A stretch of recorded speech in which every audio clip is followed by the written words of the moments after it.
Hello students, इस video में करेंगे हम chapter number 9 heredity and evolution, इसके इन टेक्स्ट क्वेश्चन आंसर्स का सॉल्यूशन। पेज नंबर 143 से हैं क्वेश्चंस। देखिए फर्स्ट क्वेश्चन क्या है। If a trait A exist in 10% of population of an asexually reproducing species and a trait B exists in 60% of the same population, which trait is likely to be arisen earlier।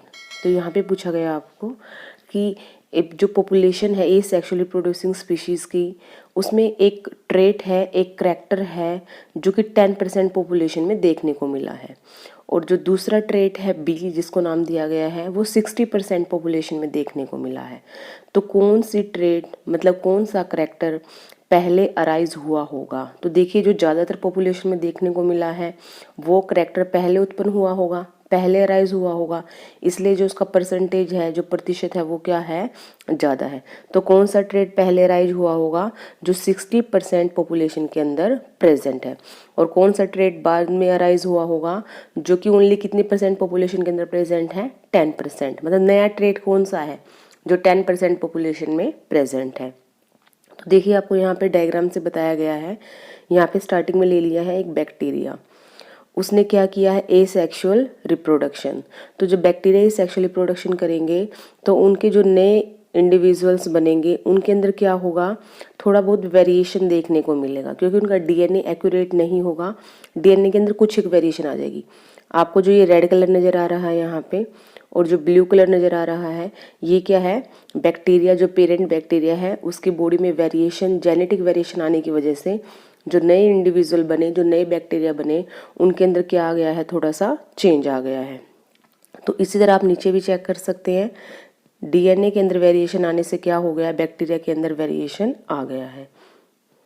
तो आगे आपको यही answer देना है कि जो figure में आपने देखा है इससे हम इजीली समझ सकते हैं कि कौन सा जो ट्रेट है वो जल्दी अराइज हुआ होगा, जो कि क्या है, जिसकी परसेंटेज क्या है, ज़्यादा है। और जिसकी परसेंटेज 10 ही है वो अराइज कब हुआ होगा, रिसेंटली अराइज हुआ होगा। ठीक है, ये रिसेंटली हुआ होगा, और जो 60% है वो पहले अराइज हुआ होगा। Next question, how does the creation of variation in species promote survival. जो स्पीशीज़ के अंदर जो चेंजेस आते हैं, जो वेरिएशंस आते हैं, वो क्या करते हैं, उनको सर्वाइवल में हेल्प करते हैं स्पीशीज़ को। तो कैसे, जैसे मान लिया कि एक पीढ़ी है, उससे जो अगली पीढ़ी आएगी उनके अंदर क्या होगा, जो ऑर्गेनिज्म है उनके अंदर क्या आते जाएंगे, चेंजेस आते जाएंगे। अब ये चेंज आने भी क्यों ज़रूरी है, क्योंकि देखिए मान लिया कि अर्थ पे एकदम से टेम्परेचर बढ़ गया है, तो उस टेम्परेचर में भी क्या करना पड़ेगा, स्पीशीज़ को जिंदा रहना है, अपनी स्पीशीज़ को कंटिन्यू रखना है, तो बॉडी के अंदर चेंजेस लाने पड़ेंगे। तो यही बताया गया आपको, जब एनवायरमेंटल कंडीशन चेंज होती है ड्रास्टिकली मतलब एकदम से अलग एनवायरमेंटल कंडीशन हो गई है, जो कि सर्वाइवल के लिए क्या हो गई है, मुश्किल हो गया है, ऑर्गेनिज्म को जिंदा रहना मुश्किल हो गया। एग्जाम्पल ले लिया इन्होंने, जैसे मान लिया टेम्परेचर बढ़ गया है एकदम से, तो जो बैक्टीरिया होंगे जो पानी के अंदर रहते हैं वो क्या हो जाएंगे, मरना शुरू कर देंगे। अगर कुछ एक बैक्टीरिया जो कि टेम्परेचर रेजिस्टेंट है, जो हीट रेजिस्टेंट है, वो अपने आप को जिंदा रख पाए तो उनकी पॉपुलेशन क्या होगी, उनकी स्पीशीज़ क्या होगी, बची रहेगी। और अगर मान लिया कोई भी बैक्टीरिया उस हाई टेम्परेचर को टॉलरेट नहीं कर पाया तो सभी के सभी क्या हो जाएंगे, मर जाएंगे, जिससे उनकी पूरी स्पीशीज़ क्या हो जाएगी, ख़त्म हो जाएगी, एक्सटिंक्ट हो जाएगी। तो यहाँ पे बताया गया कुछ एक रेजिस्टेंट जो वेरिएशंस हैं, वेरिएशंस मतलब चेंजेस, जो हीट के अकॉर्डिंग उन्होंने बॉडी के अंदर चेंजेस कर लिए हैं, और ये वेरिएशंस उन बैक्टीरिया को डिस्ट्रॉय नहीं होने देंगी। तो वेरिएशंस ने किसने हेल्प किया है, सर्वाइवल। किसके सर्वाइवल, हमने एग्जांपल किसका लिया है यहाँ पे, बैक्टीरिया। तो हम बोल सकते हैं कि variations are useful for the survival of the species. लेकिन ज़रूरी नहीं है कि हमेशा वेरिएशंस यूजफुल हों। ठीक है, लास्ट में बताया गया आपको, जरूरी नहीं है कि हमेशा जो वेरिएशंस आती हैं वो क्या हो, यूजफुल हो ऑर्गेनिज्म के लिए। नेक्स्ट पेज नंबर 147 से है questions. How do Mendel experiment show that traits may be dominant और रिसेसिव। मेंडल ने जो एक्सपेरिमेंट किया था पी प्लांट पे, तो उसमें जो ट्रेड्स थी डोमिनेंट थी और रिसेसिव थी। तो क्या था वो एक्सपेरिमेंट, तो देखिए मेंडल ने क्या किया, इसने 2 प्लांट लिए, एक प्लांट जिसकी हाइट क्या थी, बड़ी थी, और दूसरा प्लांट जिसकी हाइट क्या थी, छोटी थी। उनके बीच में इन्होंने क्या करवाया, क्रॉस करवाया, खुद से क्रॉस करवाया इन्होंने। जो ट्रांसफर होता है स्टिग्मा पे पोलन ग्रेन्स का, वो इन्होंने खुद से करवाया, उसको बोलते हैं ट्रू ब्रीडिंग। जब इसने क्रॉस करवाया, जब फर्टिलाइजेशन हुआ, फर्टिलाइजेशन के बाद जो फर्स्ट जनरेशन देखने को मिली, उसके अंदर क्या मिला कि सारे के सारे प्लांट हाइट में क्या थे, लंबे थे, टोल प्लांट थे। देखिए स्टार्टिंग में एक टोल प्लांट लिया और एक शॉर्ट प्लांट लिया, लेकिन जो फर्स्ट जनरेशन देखने को मिली उसमें सारे के सारे प्लांट्स क्या थे, टोल थे। लेकिन इसने क्या किया, फिर से जो फर्स्ट जनरेशन के प्लांट इसके पास आए उनके बीच में भी इसने क्रॉस करवाया। देखिए देखने में दोनों के दोनों प्लांट क्या थे, बड़े हैं। देखिए दोनों प्लांट क्या है, देखने में बड़े हैं। लेकिन जो इसकी नेक्स्ट जनरेशन आई, उस नेक्स्ट जनरेशन में क्या देखने को मिला, 3 प्लांट बड़े थे, हाइट में लंबे थे, और एक प्लांट की हाइट क्या थी, छोटी थी। तो इसमें क्या कंक्लूजन आया कि जो डोमिनेंट करेक्टर्स हैं, डोमिनेंट करेक्टर कौन सा करेक्टर है, हाइट का टोल करेक्टर, और जो रिसेसिव करेक्टर है वो कौन सा करेक्टर है, शॉर्ट हाइट का करेक्टर। तो डोमिनेंट करेक्टर हमें ज़्यादातर देखने को मिला, मतलब ज़्यादातर प्लांट्स की हाइट हमें क्या देखने को मिली, लंबी देखने को मिली। जैसे कि फर्स्ट जनरेशन में तो क्या थे, सभी के सभी प्लांट्स क्या थे, लंबे थे, लेकिन इनके अंदर करेक्टर किसका था, इस शॉर्ट जीन का भी करेक्टर था, शॉर्ट जीन का भी करेक्टर था, लेकिन देखने में फिजिकली सारे के सारे क्या थे, लंबे थे, हाइट क्या थी उनकी, टॉल थी। तो यही बताया गया पूरा इसके अंदर। F1 जनरेशन में जो आपके सारे प्लांट हैं वो सारे टॉल थे, लेकिन F2 जनरेशन में 1/4 आपके क्या थे, 1 तो मान लिया टोटल 4 थे, तो एक छोटी हाइट का था और 3 कैसी हाइट के थे, लंबी हाइट के थे।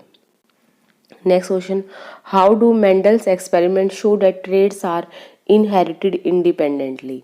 जो ट्रेड्स हैं वो अपने पेरेंट्स के जो हैं इनहेरिटेड होती हैं, उनसे इंडिपेंडेंटली भी इनहेरिटेड हो जाती है, उनसे अलग भी हमें इंडिविजुअल देखने को मिलता है। जैसे कि देखिए यहाँ पे स्टार्टिंग में जो इन्होंने क्रॉसिंग करवाई थी, सीड लिया था इन्होंने पी प्लांट का, कैसा है, कलर कैसा है, यहाँ पे ग्रीन कलर है, और शेप कैसी है, राउंड शेप है। जो राउंड शेप है वो डोमिनेंट है। दूसरा जो इन्होंने सीड लिया वो रिंकल्ड है, और जो इसका कलर है वो कैसा है, येलो है।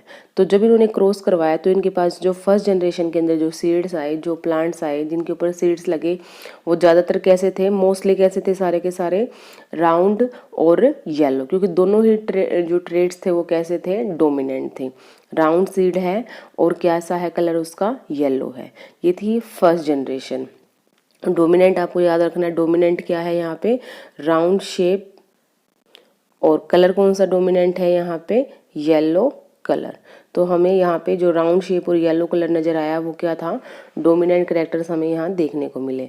फिर इसने क्या किया, जो फर्स्ट जनरेशन के अंदर जो राउंड और येलो करेक्टर वाला प्लांट आया है, उन किसी 2 प्लांट्स के बीच में इन्होंने क्रॉसिंग करवाई। क्रॉसिंग करवाने के बाद देखिए इनके पास क्या रिजल्ट आया, 9:3:3:1। मतलब इनके पास जो फिनोटिपिक और जो जीनोटिपिक रेशो आई वो काफ़ी चेंज हो चुकी थी सेकंड जनरेशन के अंदर। एक सीड तो ऐसा भी देखने को मिला जो कि कैसा था, रिंकल था, और कलर कैसा था उसका, ग्रीन कलर था, जो कि स्टार्टिंग में हम लेके नहीं चले थे। तो अलग से ट्रेट भी दिखाई दी यहाँ पे। तो हम बोल सकते हैं कुछ एक ट्रेट ऐसी होती हैं जो कि इंडिपेंडेंटली इनहेरिटेड होती है, पेरेंट्स के इंडिपेंडेंट। तो कौन सी ट्रेट थी यहाँ पे इस केस के अंदर, रिंकल शेप और ग्रीन कलर। तो small R, small Y, small Y. ये स्मॉल आर क्या है, ये है आपकी रिंकल शेप, और स्मॉल वाई क्या है, ये है आपका ग्रीन कलर पी प्लांट का। तो ये ऐसी ट्रेट थी जो कि कहीं पे भी पीछे जनरेशन में नहीं थी, लेकिन जो हमें न्यू जनरेशन मिली प्लांट के F2 जनरेशन, उसमें हमें ये देखने को मिली। तो ट्रेड्स क्या है, इंडिपेंडेंटली भी इनहेरिटेड होती हैं generation to generation. Next question, a man with blood group A marries a woman with blood group O and their daughter has blood group O. Is this information enough to tell you which of the trait blood group A or B is dominant, why or why not? आपको बताया गया है कि man है जिसका blood group A है और women है जिसका ब्लड ग्रुप ओ है, शादी हुई हो उनकी, और शादी होने के बाद जो उनको फीमेल बेबी हुआ उसका ब्लड ग्रुप क्या था, ओ था। तो क्या हम बोल सकते हैं कि ओ ब्लड ग्रुप डोमिनेंट है? इस इंफॉर्मेशन से हम नहीं बता सकते कि ब्लड ग्रुप ओ डोमिनेंट है या फिर नहीं है। क्योंकि जो ब्लड ग्रुप ए है या जो भी ब्लड ग्रुप है हमारे, वो किसके ऊपर डिपेंड करते हैं, जीनोटाइप के ऊपर डिपेंड करते हैं। हो सकता है जो ब्लड ग्रुप ए है मेल के अंदर, उसका हो सकता है जीनोटाइप ए हो, या फिर हो सकता है उसका जीनोटाइप क्या हो, ए और ओ हो। क्योंकि हमेशा जो जीन्स होते हैं वो पेयर में होते हैं। एक जीन आएगा, हाइट का जीन मान लिया, बच्चे के अंदर जो हाइट का जीन आया है मदर से भी आएगा और फादर से भी आएगा। तो जैसे मान लिया जो फादर था उसका ब्लड ग्रुप क्या था, ए ब्लड ग्रुप था, तो हो सकता है उसके अंदर जीन हो ए की, क्यों हो सकता है उसके मदर फादर से दोनों से उसको ए मिला हो सकता है कि उसकी जो जीन हो वो ए ओ भी हो सकती है, फादर से ओ मिला हो, मदर से ए मिला हो, या उल्टा भी हो गया हो। तो हम इस इन्फॉर्मेशन को कंप्लीट इन्फॉर्मेशन नहीं मानते, क्योंकि हमें एक ही जीन के बारे में बताया गया है, जीन के पेयरिंग के बारे में यहाँ पे नहीं बताया गया है। Next, how is the sex of a child determined in human being. Human beings के अंदर जो बच्चा है मेल होगा या फीमेल होगा, तो उसका जो सेक्स है वो किसके ऊपर डिपेंड करता है। तो देखिए जो सेक्स होता है बच्चे का वो किसके ऊपर डिपेंड करता है, मेल के ऊपर। मेल के ऊपर क्यों डिपेंड करता है, क्योंकि मेल और फीमेल के अंदर जो क्रोमोजोम्स होते हैं जिनको हम सेक्स क्रोमोजोम्स बोलते हैं, मेल के अंदर ही बॉय वाला सेक्स क्रोमोजोम होता है, फीमेल के अंदर जो दोनों क्रोमोजोम्स हैं सेक्स क्रोमोजोम वो सेम ही होते हैं। क्या बोलते हैं उनको, एक्स और एक्स। और फीमेल के अंदर एक्स और एक्स, और मेल के अंदर क्या होते हैं, एक्स और वाई। ये वाई जीन रिस्पॉन्सिबल होता है मेल के लिए। बच्चा मेल होगा या फीमेल होगा वो डिपेंड किसके ऊपर करेगा, मेल के ऊपर, टोटली मेल के ऊपर डिपेंड करेगा। अगर मेल से एक्स जीन जाता है जाइगोट के अंदर तो होगा फीमेल बेबी, और अगर मेल से वाई क्रोमोजोम जाएगा बच्चे के अंदर तो कौन सा बेबी होगा, मेल बेबी। तो देखिए उसके बाद क्या बोला है इन्होंने आगे, male gamete has 22 autosomes and either x और वाई सेक्स क्रोमोजोम। जो मेल गैमीट होते हैं उनके अंदर क्या होता है, 22 तो ऑटोजोम्स होते हैं, मतलब ये सेक्स क्रोमोजोम्स नहीं होते, उनको ऑटोजोम्स बोलते हैं, और 2 होते हैं सेक्स क्रोमोजोम। तो मेल के अंदर क्या हो सकता है, 22 प्लस एक्स और वाई, या फिर 22 प्लस वाई। गैमीट की अगर हम बात करें तो गैमीट के अंदर क्या होगा, हो सकता है एक्स भी हो सकता है गैमीट के अंदर वाई हो। लेकिन फीमेल के अंदर क्या होता है, दोनों ही एक्स एक्स क्रोमोसोम्स होते हैं। तो फीमेल के अंदर हमेशा गैमीट के अंदर कौन सा जीन देखने को मिलेगी हमें, 22 प्लस एक्स। फिगर से देखिए क्या होगा, हो सकता है मेल से एक्स जाए और फीमेल से भी एक्स जाए तो बेबी गर्ल होगी, मेल से एक्स जाए और मेल से भी एक्स जाए और फीमेल से भी एक्स जाए तो भी बेबी गर्ल होगी, मेल से वाई जाए और फीमेल से एक्स जाए सन होगा, मेल से वाई जाए और फीमेल से एक्स जाए तो भी हमारे पास क्या प्रोबेबिलिटी होगी यहाँ पे सन की। तो हम बोल सकते हैं कि बच्चा मेल होगा या फीमेल होगा वो 50-50% हो सकता है, मेल भी हो सकता है और फीमेल भी हो सकता है, क्योंकि 2 आपको यहाँ पे मेल केसेस देखने को मिले हैं और 2 ही आपको यहाँ पे फीमेल के केसेस देखने को मिले हैं। तो डिपेंड किसके ऊपर करता है, सेक्स बच्चे का मेल के ऊपर। नेक्स्ट क्वेश्चन पेज नंबर 150 से है ये question, what are the different ways in which individual with a particular trait may increase in a population. जो पर्टिकुलर ट्रेट होती है इंडिविजुअल के अंदर वो कौन कौन से अलग अलग तरीकों से क्या हो सकती है, इंक्रीज हो सकती है। तो देखिए जो ट्रेट है वो किन किन तरीकों से मतलब इंक्रीज हो सकती है। तो फर्स्ट है आपका नेचुरल सिलेक्शन, नेचर की वजह से ऑटोमेटिकली चेंज आ जाए।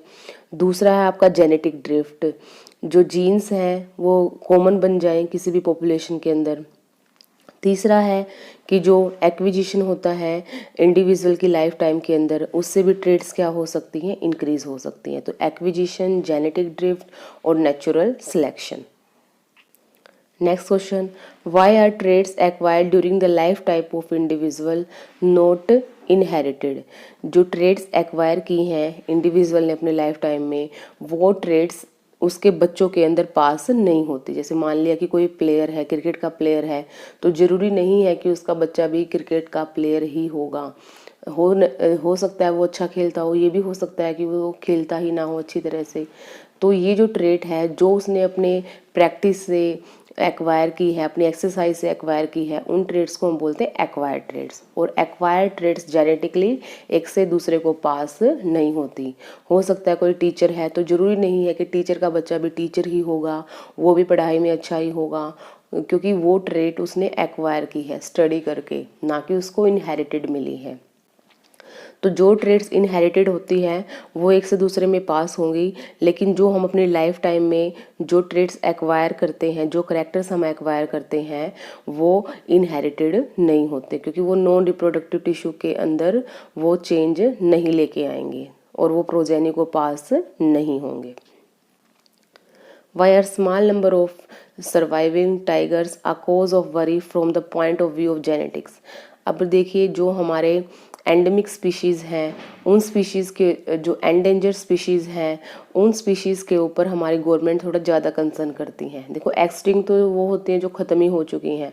अनडेंजर कौन है? जिनकी पॉपुलेशन काफ़ी कम बची हुई है, जैसे टाइगर रिजर्व्स हैं, गवर्नमेंट बायोस्फीयर रिजर्व्स हैं, नेशनल पार्क्स हैं, वाइल्ड लाइफ सेंचुरीज़ हैं, उनके ऊपर ज़्यादा एक्टिवेट रहती है हमारी गवर्नमेंट। तो ऐसा क्या है, क्यों उनके ऊपर इतना ध्यान दिया जा रहा है? देखिए, अगर उनकी पॉपुलेशन कम हो गई तो उनके अंदर जो वेरिएशंस आएंगे वो आने के चांसेस क्या हो जाएंगे? कम हो जाएंगे, क्योंकि कुछ एक इंडिविजुअल हैं। टाइगर की अगर एग्जांपल लिया तो टाइगर ले लेते हैं हम यहाँ पे, तो वेरिएशन कम आएगी, और वेरिएशन कम आएंगी तो जो पॉपुलेशन है उसका जो आगे सर्वाइवल है वो क्या हो जाएगा? कम हो जाएगा। तो जेनेटिक पॉइंट ऑफ व्यू से इसके ऊपर चिंता करने की ज़रूरत है। नेक्स्ट क्वेश्चन पेज नंबर 151 से है, what factors could lead to the rise of new species? कौन से फैक्टर्स है जिससे नई स्पीशीज़ बनती है? तो देखिए, एक दिन में तो नई स्पीशीज़ नहीं बनती, काफ़ी लंबा टाइम लगता है नई स्पीशीज़ बनने के लिए। और जो पूरा लाइफ टाइम है उस टाइम पे कौन कौन से करेक्टर्स जो एक्वायर किए हैं, एक्विजिशंस बोलते हैं जिसको हम, जेनेटिक ड्रिफ्ट बोलते हैं, एक दूसरा करेक्टर है आपका, और तीसरा क्या है? Natural selection. ये तीनों ही रिस्पॉन्सिबल हैं नई स्पीशीज़ के बनने में। Natural selection, genetic drift and acquisition of the traits during the life time of the individual. Next question, will geographical isolation be a major factor in the speciation of self-pollinating plant species? Why or why not?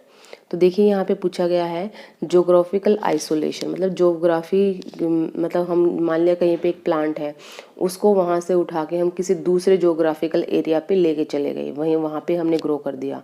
तो जो self pollinating plant था, self pollinating मतलब जिसके अंदर self pollination होता है, दो तरह का पोलिनेशन होता है ना, सेल्फ पोलिनेशन और क्रॉस पोलिनेशन। तो क्या उसकी स्पीशीज़ पे कोई फ़र्क पड़ेगा?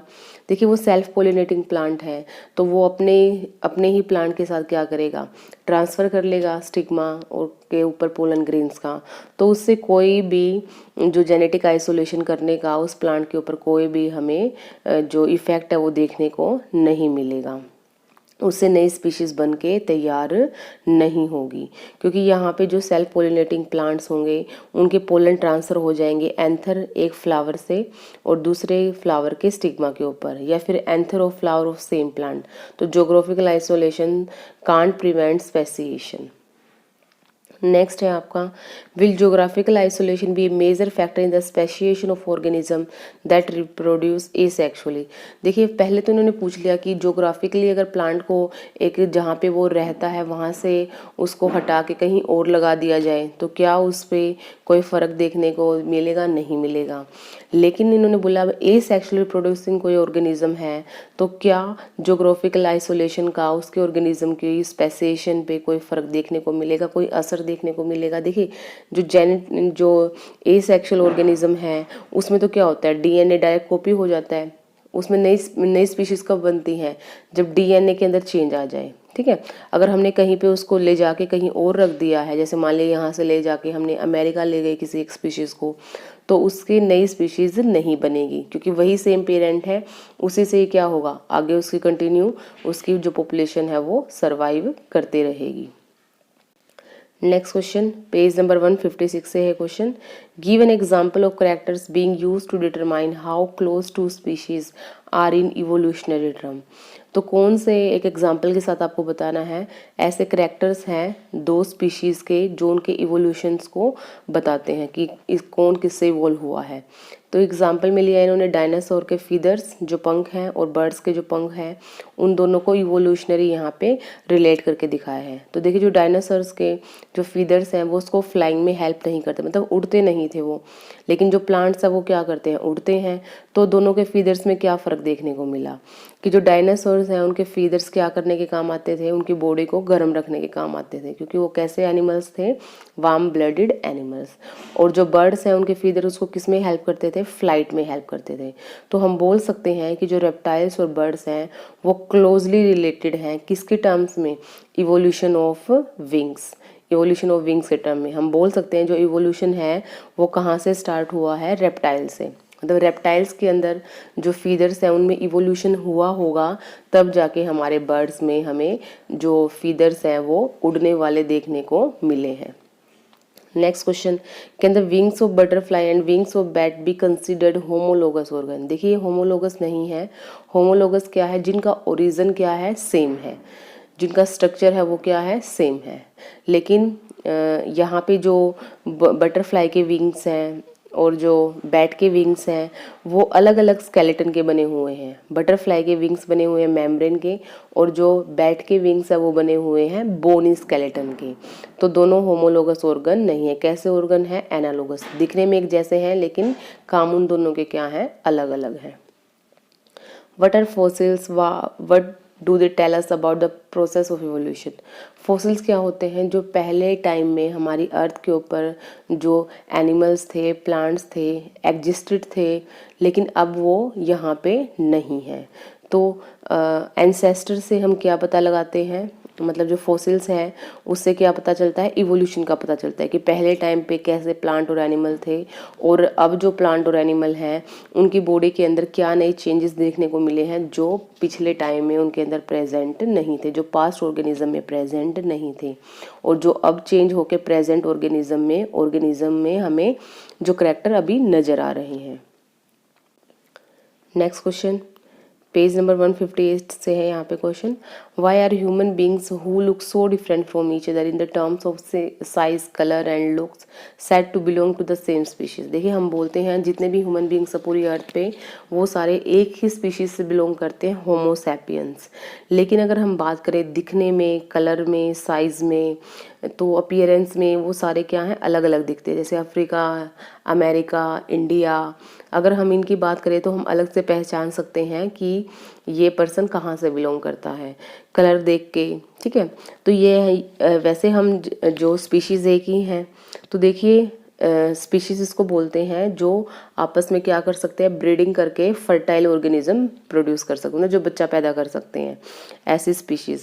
लेकिन जो वेरिएशन हमें देखने को मिलता है वो किसके ऊपर डिपेंड करता है, एनवायरनमेंट के ऊपर, कि कैसे एनवायरनमेंट के अंदर हम रह रहे हैं। ज़्यादा ठंडी के अंदर रहते हैं तो कलर कैसा हो जाएगा, फेयर हो जाएगा। ज़्यादा गर्मी है, वैसे अगर कंट्री के अंदर है तो कैसा हो जाएगा, कॉम्प्लेक्स हो जाएगा कलर। तो इसके ऊपर बेस हुआ है आपका वैसे। लेकिन हम बोल सकते हैं जेनेटिकली हम क्या हैं, जो स्पीशीज़ हैं हम वो क्या हैं, एक ही हैं। Next question, in evolutionary terms can we say which among bacteria, spider, fish and chimpanzee have a better body design, why or why not? देखिए जो इवोल्यूशन की टर्म्स पे हमें बताना है, बैक्टीरिया है, स्पाइडर है, फिश है, चिंपैंजी है, कि किनका जो बॉडी डिज़ाइन है वो बेटर है। देखिए बॉडी डिज़ाइन बेटर होने का क्या मतलब है कि हमने कितनी प्रोग्रेस की है, ठीक है, हमने कितनी प्रोग्रेस की है। लेकिन अगर हम बात करें एक सिंपल बॉडी डिज़ाइन है वो भी काफ़ी, जैसे कि एग्जांपल के लिए बैक्टीरिया ले लें हम, बैक्टीरिया का बॉडी डिज़ाइन क्या है, बिल्कुल ही सिंपल है, और ये हर जगह पे मिलते हैं पूरी अर्थ के ऊपर। कॉस्मोपॉलिटन का मतलब है they are found everywhere on the earth. जहाँ पे ज़्यादा गर्मी है, जहाँ पे बहुत ज़्यादा ठंडी है, जहाँ पे फ्रीजिंग पॉइंट क्या है, बहुत ही कम है, डीप सीज हैं, तो हर एक जगह पे हमें देखने को मिलते हैं बैक्टीरिया। अब ये नहीं है कि उनका बॉडी डिज़ाइन सिंपल है तो वो क्या है, इवोल्यूशनरी वो हमसे बेटर नहीं है। तो इवोल्यूशनरी बेटर किसको माना जाएगा, कि जिसका बॉडी डिज़ाइन इस तरह से डिज़ाइन हो जाए कि वो हर तरह के एनवायरनमेंट में अपने आप को अडेप्ट कर ले। Bacteria, spider, fish and chimpanzee are different branches of evolution. तो इनमें क्या है, अलग अलग तरह से इवोल्यूशन हुआ है। लेकिन हम कॉम्प्लेक्स बॉडी डिज़ाइन को देख के यही नहीं बता सकते कि ये क्या है, ज़्यादा इवोल्यूशनरी बेटर है।